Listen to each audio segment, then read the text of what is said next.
ভাইয়া পেঁয়াজ কত করে কেজি? পেঁয়াজ 50 টাকা কেজি। আমাকে 1 কেজি পেঁয়াজ দেন তো। 1 কেজি না, একটু দাঁড়ান।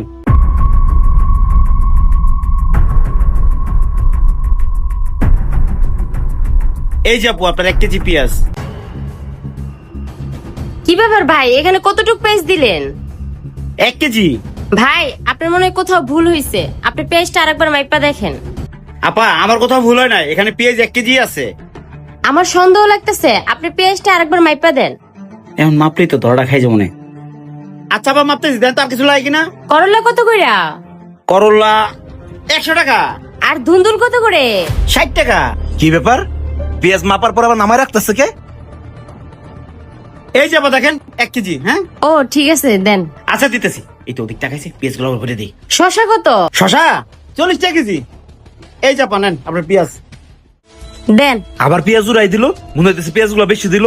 ঘটনা কি? যাই তো ওনার পিছে যাই দেখি তো কাহিনীটা কি।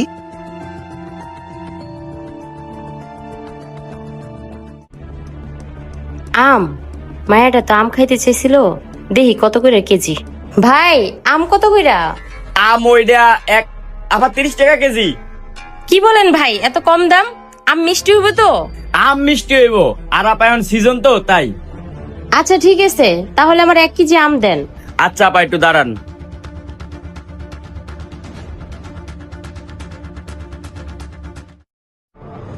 কি 30 টাকা কেজি, এত সস্তা? যাই আমি 5 কেজি নিয়ে নেই। এই নেন 30 টাকা।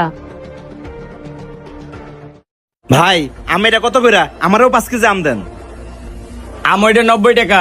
90 টাকা মানে আপনি মাত্র ওই মহিলার কাছে 30 টাকা করে বেচলেন আম। আরে ভাই, আম আমি কার কাছে কত করে বেচমু এইটা আমার ব্যক্তিগত ব্যাপার। আপনি 90 টাকা হইলে নেন, নাহলে সামনে যান। এই মিয়া ফাইজলামি শুরু করছেন, কারোর জন্য 30, কারোর জন্য 90। নিতে আমি না আপনার আম, রাখেন। না নেন জানগা।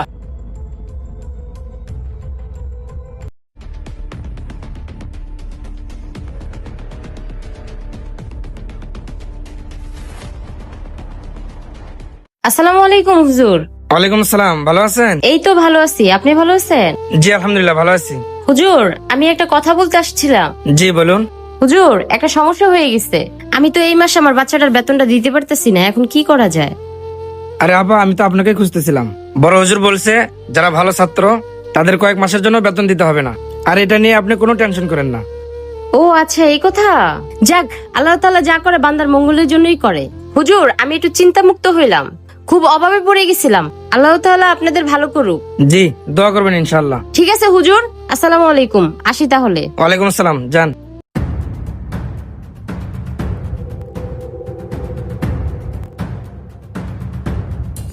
আসসালামু আলাইকুম হুজুর। ওয়ালাইকুম আসসালাম। কি বাবা শাকিল সাহেব, আজকে মাসের 10 তারিখ, আপনি এখন আপনার ছেলে বেতন দেন নাই কেন? আপনি প্রায় মাসে মাদ্রাসা বেতন দেরি করে দেন, কি ব্যাপার ভাই? এমন তো না যে আপনি সবসময় অভাবে থাকেন। এদিকে বড় হুজুর অনেক রাগারাগি করতেছে, আপনার ছেলের রোল নম্বর 1, এদিকে তো একটু খেয়াল রাখতে হবে। কি ঘটনা? উনার ছেলের রোল 1, অথচ উনার বেতনের জন্য বকা দিতেছে, আর উনার বেতন ছাড় দিয়ে দিল। নিশ্চয়ের ভিতরে কোনো ঘটনা আছে, আমার দেখতে হইব। তাহলে হুজুর আগামীকালকে আর বেতনটা দিয়ে দে। হ্যাঁ, আর আপনি একটু আমার ছেলের প্রতি খেয়াল রাখবেন, ও যাতে ভালো করে লেখাপড়া করে। ঠিক আছে ইনশাল্লাহ, কালকে আর মিস করেন না, দিয়ে দিন। ঠিক আছে হুজুর, আসসালামু আলাইকুম। ওয়ালাইকুম আসসালাম।